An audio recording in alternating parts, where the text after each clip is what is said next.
Welcome back to another episode of HTF Bets. I'm your host, Riley Sheppard. With 1 week of the NFL season officially in the rearview mirror, that means one thing.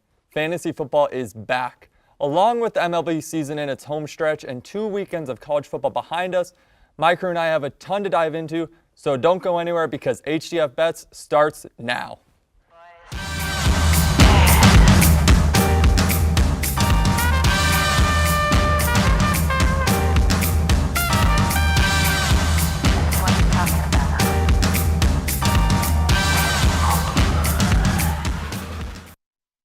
Everybody, as I mentioned, I'm your host, Riley Sheppard, and I'm joined alongside my partners in crime, Jeffrey Laux and Luka Costa. Boys, with 2 weeks of college football and the opening week of the NFL behind us, the best time of the year is officially upon us. Luka, have the first 3 weeks of the 2022 football year lived up to the hype? I would honestly say yes. Week 1 of NFL football was crazy, to say the least. Seriously, every game was close except for a couple Cowboys. But it was pretty good. I was pretty happy with the first week of football. First 2 weeks. Well, we do have a lot to dive into today, and as we do every week, starting things off with Beast, Best, and Bust, where we discuss who thrived and who laid a goose egg in this past week in sports. Luka, who's your beast from this past week? Man, I'm not going to lie. I've been excited to do this one all week. I got to give a shout-out to the boy from Lakeland, Jalen Glover, Utah running back, and the Utah offense. Utah had an amazing game this weekend against South Utah State. Put up over 600 yards of total offense. 600 yards. 9 total TDs, 4 being through the air, 5 on the ground. He had 9 carries for 53 yards, and he had 5.9 yards per carry. 6 yards a carry. That's half a first down. He had 2 touchdowns in his first career game. He was a redshirt freshman this year. He's not the biggest running back, but he knows how to find the hole. He's quick. He's an explosive running back, and I just want to give him a shout out because he's from the hometown of Lakeland, went to Lake Gibson High School. You know what I'm saying? So I had to give a shout out to the boy. So and Utah especially bounced back from that Florida loss. Oh yeah, no, they definitely are. They put the 9 touchdowns. 9 touchdowns is insane, So it was a very good game from Utah all around. Like I said, big shout out to Jalen. If you're watching this, appreciate you, bro. Thank you everything you're doing for this city, bro. 73 points. It's tough to do on any level of college football. Jeff, who was not good this week? And I talked about him last week, and I'll talk about him. He's on continue to suck and be him normal self. Get him, Jeff. Baker Mayfield. Get him. Thank you. Since 2004, I haven't experienced a 1-0 win, and now I finally thirst for it, and I think that we can actually achieve 1-0 every year with you not as our quarterback. So thank you, Baker. So your stat line reads 16 of 27 passes, 235 yards, 1 touchdown, 1 interception, rush for a touchdown, 1 fumble lost. But guess what people don't talk about? It was all in the fourth quarter. Get him, Jeff. So first, second, third, you had several batted passes down. You literally made Myles Garrett look like he was Depoy of the year. You can see on the screen right now TJ Watt. You watched this game last year. This literally tormented my mind. Literally, TJ Watt, all he did was just sit in the pocket and say, guys, just bat the ball down. That's all Baker can do. He is short. He doesn't have the accuracy like he did with Boomer Sooner Nation up in Oklahoma. He's just not that guy. So Carolina's first 5 possessions on Sunday ended with 4 punts, an interception. Their only first down came on a controversial call with Taven Bryan landing on Baker Mayfield, which gave them a roughing the passer call. That's the only first down they got in the first half. And then Jacoby Brissett also has more game-winning drives than Baker. Congrats. Jacoby has started less games than Baker, but Baker, you literally have so many chances to prove to the world that you're not the same guy that you were with the Browns, but you really are. Your Boomer Sooner traits don't translate well enough to the NFL. Teams know how to read you. Teams know you're a 4-read guy, and then you like to drop back and create your own type of pressure.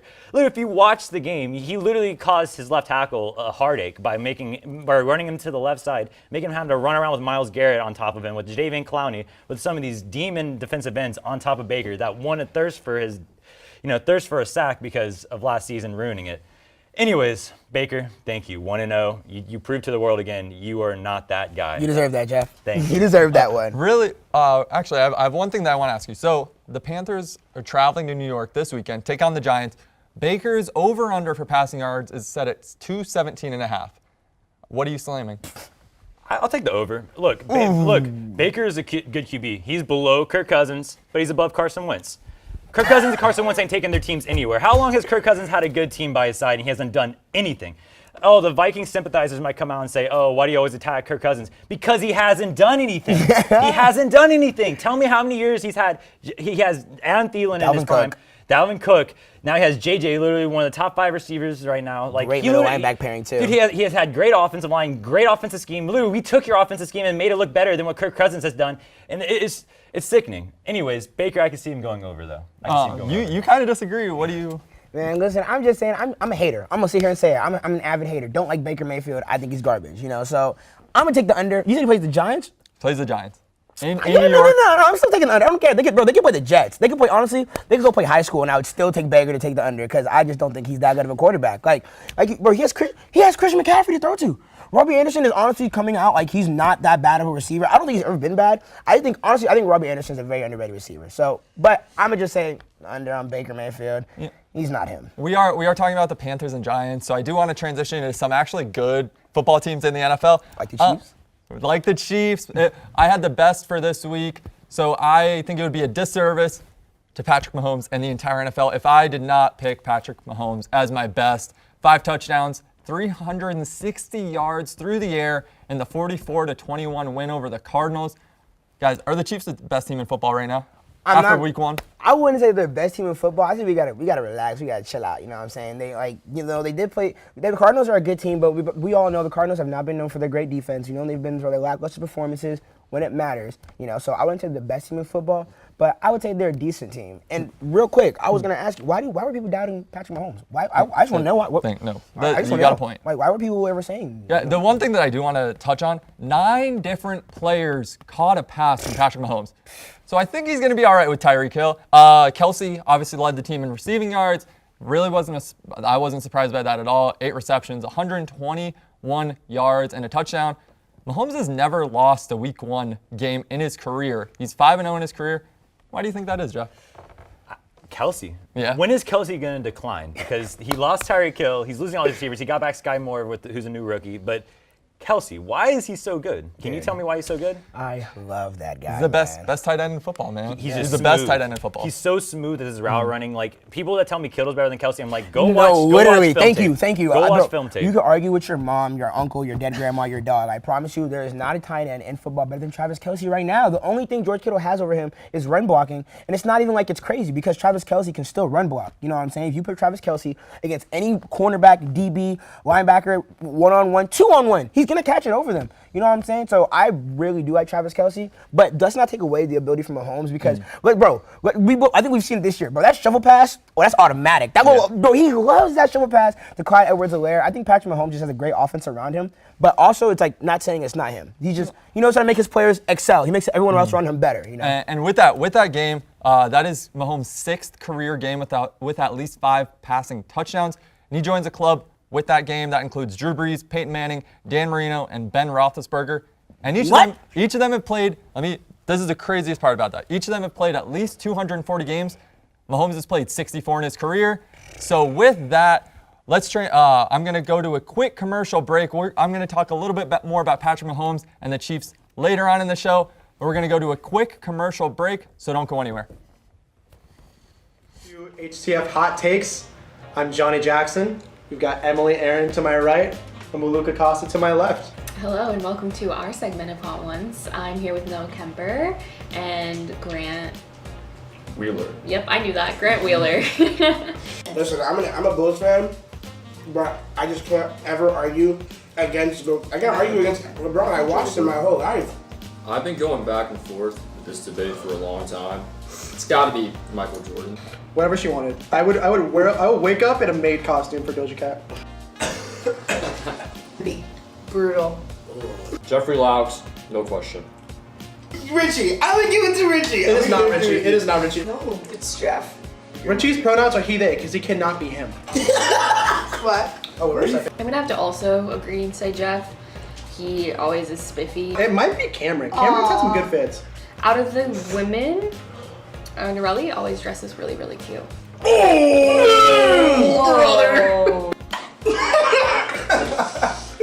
that went so awful. It's basketball.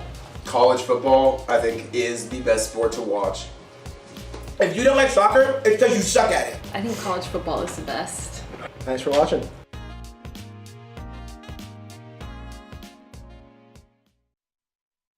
Jeff? This is Johnny Jackson, our producer. Johnny, your first time on the show that you birthed Yeah, this show. How does this feel being in front of the desk? It feels great. It's been 3 years of hitting the field bets with this one included. It's great to finally be on. Tyler, Rob, sorry for not making an effort to come on your show. That's why I'm here with Riley and Luka.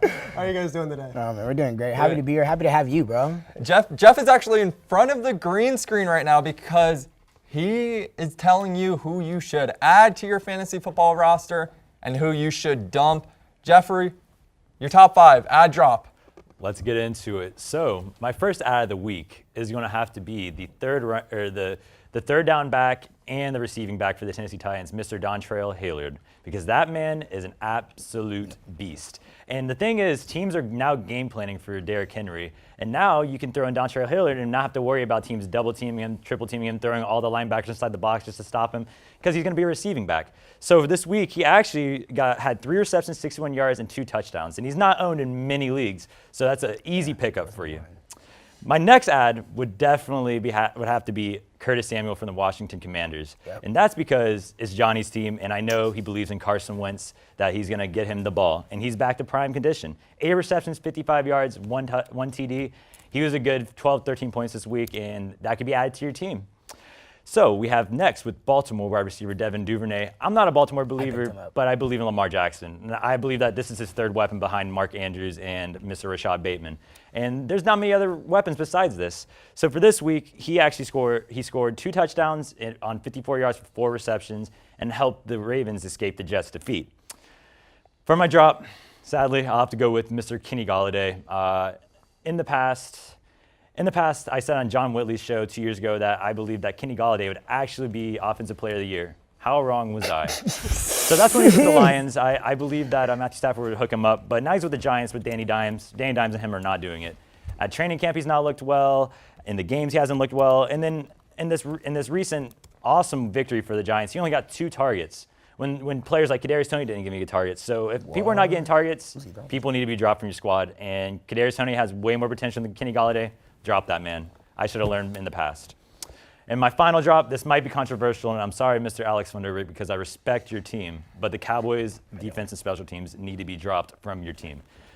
These guys are a great unit, and you saw it week 1 against Brady and that offensive line, but when they have Cooper Rush as their quarterback and they're out on the field all game because they're going 3 and out, 3 and out, 3 and out, it's not going to look pretty. And I just don't have any faith in the Cowboys' run game currently. I really don't. Everyone knows Tony Pollard is a better option than Ezekiel Elliott at this point, but Ezekiel Elliott has the more boom potential. He is that high-level player. He's not playing at that level. I honestly believe Cooper Rush is going to keep that defense on the field all the time, and Micah Parsons and them boys are not going to be happy, so I would drop them, like a cold. Anyways, boys, how are you feeling about my takes? Nah, I was going to say I could get with a lot of them because I personally picked up Devin Duvernay myself. I did. I think he's a good option because, like you said, Mark Andrews, if you watch the Jets game, Mark Andrews had 6 receptions, 7 receptions, but he worked for those receptions. He was double covered the entire game, and I can agree with the Cowboys because they suck. The Cowboys are trash. So, yeah, I can agree with that one too. Riley? No, the one thing that I did want to talk to you about is the Cowboys defense. Looking at their upcoming schedule, they play the Bengals, who looked pretty bad last weekend. They play the Bengals this week, so I would start the Cowboys defense this week just because what is going on with Joe Burrow. But I feel like that could backfire on you. What if Joe Burrow comes to life? What if this is his reawakening? Then what you gonna do? No, and the one thing is that kind of what you said about Zeke Elliott, the Cowboys defense has that boom potential, especially with this upcoming schedule. They have the Bengals, then the Giants, then the Commanders, the Rams. I probably wouldn't start them that week. Then the Eagles, then the Lions. So their schedule is favorable coming up. Johnny, I know you're Washington Commander boy. I am a Washington Commander boy, so I will say, Jeff, thank you so much for the love to Curtis Samuel. Yes. Washington Commanders on site all day. Also, Cowboys, they're awful. They were awful week 1. They're going to be awful week 2. Tell him, Johnny. Dak's hurt for 6 to 8 weeks minimum. That team's done. I'm sorry. They're going to win 7 games max. Bro, That's it. Did you hear that? I think that was facts. 7 I think that was facts, right? I don't hate that the Cowboys are going to win 7 games because they probably are, if not less. Without Dak Prescott, Zeke Elliott, we have no idea what's going on with. Zeke's a bum. I was gonna honestly, if you ask me, Zeke's a bum. I think the Cowboys are better without Dak Prescott. Honestly, I think they're better without him. I've never been high on Dak. I'm a big Dak Prescott guy. Alex put me in the Dak Prescott train. Why? However, Why not? Leave the station. Get off. Okay. I'll leave the station. Listen, I'm coming for your next segment. I'm coming for you. I don't know what he's talking about. If there was a defense to pick up as opposed to the Cowboys defense, who's a sleeper defensive team, Jeff? The Chargers. And I know they're a high pick in a lot of leagues right now, but they've been getting dropped recently. I literally picked them up 3 times out of my 8 leagues yesterday. I believe the Chargers, Derwin James is flipping a new page ever since he got away from that injury. He's looking like his old Knoll self back when he was at FSU. He looks amazing. Riley, I have a bone to pick with you, though. What? Who did the Bengals play week 1? An in-division rival, the Pittsburgh Steelers. And they play each other twice a year. They know each other. The Bengals will improve and get better, so I don't see the Cowboys doing much because, first off, it's week 1. Defense always looks better than offense. That's just how it goes. You're learning a new system. You're doing whatever. I believe that the Steelers just know Joe Burrow gets pressured. He throws it up. They just know how to make him uncomfortable. I just don't think that the Cowboys have that type of versatility right now. I think that they're going to be overwhelmed with the Jamar Chase, with those receivers like Higgins. And now Higgins is going to be healthy and back this week when he wasn't with the Steelers.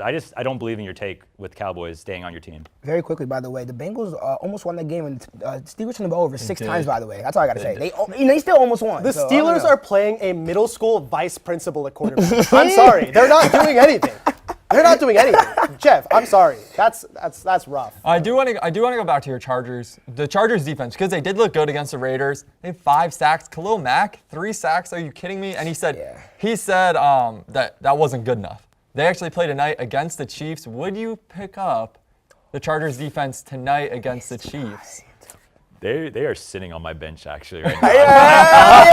I'm I'm contemplating tonight. It's just Patrick Mahomes, like you said earlier, Riley. He is the man. He's him.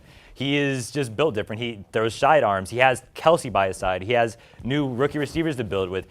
That offense is just flowing at an everlasting speed. Like they will not settle down until Patrick Mahomes is retired. Like that man is just built different. And to be on a history book with Ben Roethlisberger ain't going to ever touch Patrick Mahomes, and Patrick Mahomes is a million miles above a lot of those QBs you listed on the historic list.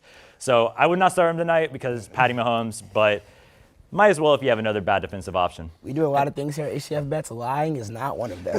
and we did actually have our first week of our showrunners fantasy football league this past weekend. So I just wanted to go through these quick because, of course, I picked up my win. Sorry, Camden. Jeff beat Johnny here by about 25 points. Cameron lost. Cameron Forcier, our host of the Combine, had a close loss to John Alfano. Austin Walker, our producer for bets here, kind of beat down on Kelly Campbell. Sorry, Kelly. Luka demolished Hannah Jo Groves, our host of the main show. I'm really sorry, Hannah, that you basically got your score doubled. She put up 66 total points. Sorry, Hannah Jo. But it's just week 1 of fantasy, so nobody should be overreacting to week 1. And Emily Aaron beat Grant Wheeler by 18 points. And then, as I mentioned earlier, I squeaked by Camden, our host of Nighttime here. So these are our scores. We're going to be updating them every single week with our schedule, with our matchups. That's all the time we have for segment 2 here. We're going to go do a quick commercial break, but we will be right back for my favorite part of the show, our surefire bets of the week. So don't go anywhere. Let's go, Jeff.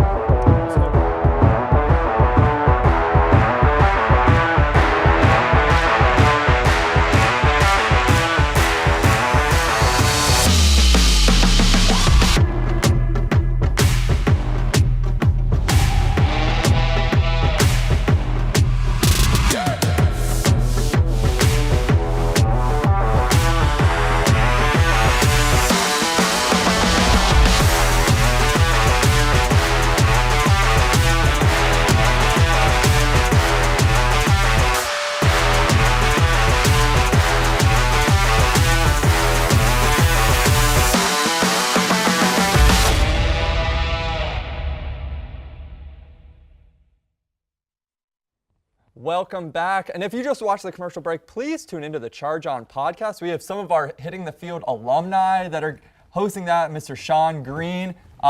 We have a lot of HTF alumni on that podcast, so be sure to tune in wherever you listen to your podcast. Johnny Jackson has joined us for his first surefire bet of the week ever. So Johnny, what is the bet that you are locking in this week? I am locking in the Dodgers demolishing the San Francisco Giants. Go. Whatever the over is for runs, I don't think it's out as of right now. Take it. Listen, they played a punt lineup against maybe the worst team in baseball, the Arizona Diamondbacks, last night. It took the Diamondbacks till the 11th or 12th inning to score at least 3 runs. That's a punt lineup. You had Trace Thompson hitting cleanup. I'm sorry, the Dodgers are going to put up 8 tonight. They're going to beat the Giants. They got Dustin May going. He's throwing 99-mile-an-hour sinkers. It's over. That's all you need. And the Dodgers have a 20.5 game lead in the NL West. As the MLB season is kind of wrapping up, we have, about 20 or so games left, Johnny? Yeah. Who is your World Series favorite right now? It's got to be the Dodgers. I mean, I am a Dodgers homer, LA all the way, but also they've been the best team in baseball for almost the entire season. The Yankees had them at the beginning of the year, but since the All-Star break, the Yankees have been terrible. The Mets have been terrible. The Braves have been good. The Dodgers have been the class of the league for the last decade now. It's really hard for me to bet against the Dodgers, especially when they're my team. So, Johnny, I have one question for you real quick. Who do you think poses the biggest threat to the Dodgers this year? Honestly, the Mets. If DeGrom and Scherzer are healthy, it's going to be hard for anyone to beat them in a 5-game set, much less a 7-game set. Is that your NL championship preview? It's got to be. Yeah. It's got to be, right? Unless Scherzer doesn't come back right or unless DeGrom gets hurt, then it could change things. But until then, it's got to be. So if the Mets win, right, do I hear a Johnny Austin on bets together going head-to-head? Is that what I'm hearing? Maybe. I don't know. Maybe. Well, that is Johnny's first surefire bet lock. Our records right now, before we get into it, I am 2-0, Jeff 1-1, and Luka is 1-0. Luka, what is your surefire bet this week? Oh, man, we got a doozy. It's actually funny because I was not thinking about this when I was picking this team, but we got Riley's Detroit Lions and Johnny's Washington Commanders. So Riley did inform me before the show. This is the first game the Lions are favored in 24 games. And it is absolute hogwash. And too bad Johnny's delusional. He won't get it. But Lions are coming off a great game against the Eagles. Fly Eagles fly, baby. Too bad they're not good enough to beat us. So Lions coming off a really good game against the Eagles. They high scoring game. DeAndre Swift, he popped off. Jared Goff actually played somewhat of an okay game. I'm not a Jared Goff fan, but he played good. The Commanders just struggled to beat the Jaguars. The Jacksonville Jaguars. I don't know if that's all I need to say. To be honest with you, Carson Wentz. They won though, right? Hold on, not done. I'm sorry. Carson Wentz. Who is the Lions quarterback? Who is the Lions quarterback? Carson Wentz is looking good. He's got 14. Carson Wentz is looking not good. Carson Wentz is looking great. Okay, we have a graphic up here. Can we please pull that up? You want to look at Carson Wentz, bro? Please. He's got the intangibles. He's got the dog in him. He's got the X grit. Please look at these stats.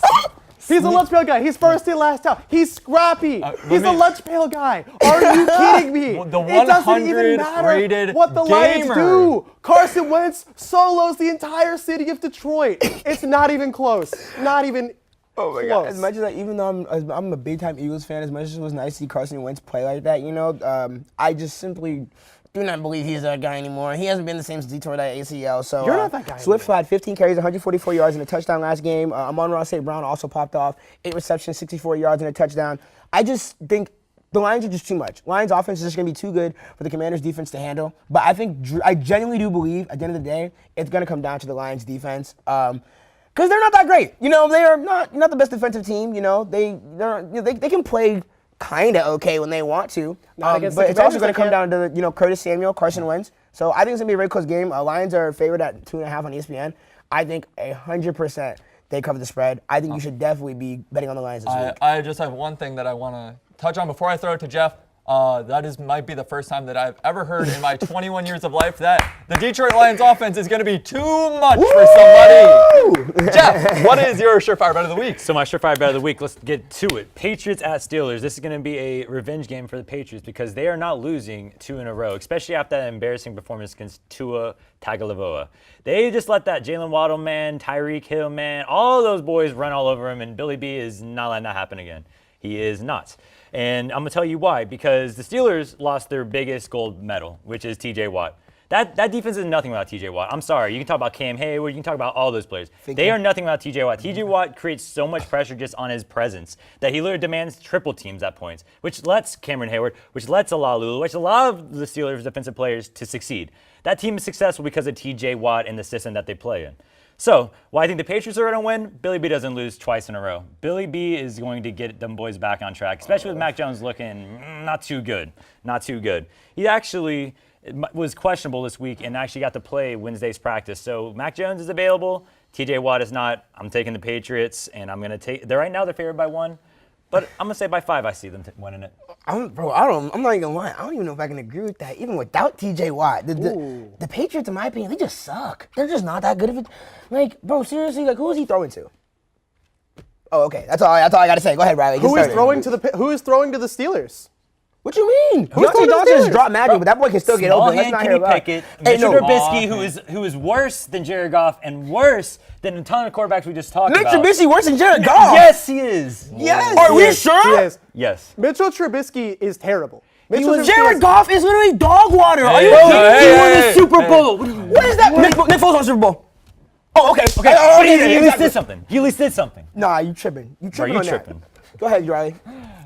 All I know is that the Lions offense is going to be too much. That's all I know. Jared Goff is going to be too much, and I'm never going to forget that those words came out of Luka Costa's mouth. My surefire bet of the week, I talked about them earlier. The Kansas City Chiefs, the Chargers are traveling to Kansas City. The spread is currently set at 4 in the Chiefs' favor. I think the Chiefs are going to win by a touchdown or more, so I'm taking the over on that. Reason being is last week, the Cardinals rushed 51% of Patrick Mahomes' dropbacks. And the Chargers pass rush, they looked really good. But the fact that the Chiefs didn't give up a single sack on those 51% of dropbacks is what I think the Chiefs' offensive line has looked really, really good. He has all the time in the world in the pocket. Even though the Chargers had 5 sacks, Khalil Mack had 3 of his own. They're just going to be too much. I'm not going to lie. I low-key think you're kind of forgetting, like, bro, like, the Chargers' offense is way, in my opinion, better than the Raiders' offense. Like, they got Devontae Adams and Derek Carr working together, but, like, let's be real. But they just played against the Cardinals. They limited Kyler to 193 through the air. That's true. Okay, but that Kyler Murray is already, like, spotty as it is. You know he has those games where he can literally – Kyler Murray's either going to go for 300 yards and 5 touchdowns or 7 yards and 4 fumbles. There's no in between. But what is he going to do without Keenan Allen? Oh, I forgot about that. You're right. You know what? Okay, I can get with that. You're right. I did forget Without Keenan Allen, Yep. I just cannot see this game being that close. I think it'll be a touchdown game, but I do not see the Chargers covering that spread. Jeff, any last comments? Johnny, I want your opinion. Patriots or Steelers, and tell me why. Okay, listen. As much of a 2-and-on guy as I am, right? I love Tua Tagovailoa. He beat the Patriots. They're not losing to the Steelers. I'm sorry. Aaron, I know you're probably watching this. Your Steelers are going down. They're losing. They're going to lose by at least a touchdown, if not more. It's not even close. Okay, so Commanders, Lions, real quick. Come on, team. Commanders, are you kidding me? Score. What score? Oh, score? 60-0. 60-0. Carson Wentz got that dog in it. 16-0 when the Lions offense is Got that too dog much. in it. Yeah, the tell Lions me, Brady. offense is going to be Come too on now. much. With that being said, that is all the time we have for today's episode. For Luka Costa, for Jeffrey Laux, and for Johnny Jackson, you heard it here first. Those are our surefire bets of the week. Welcome in. That is all the time we have. So we will see you all next week live at noon Eastern next Thursday. Peace.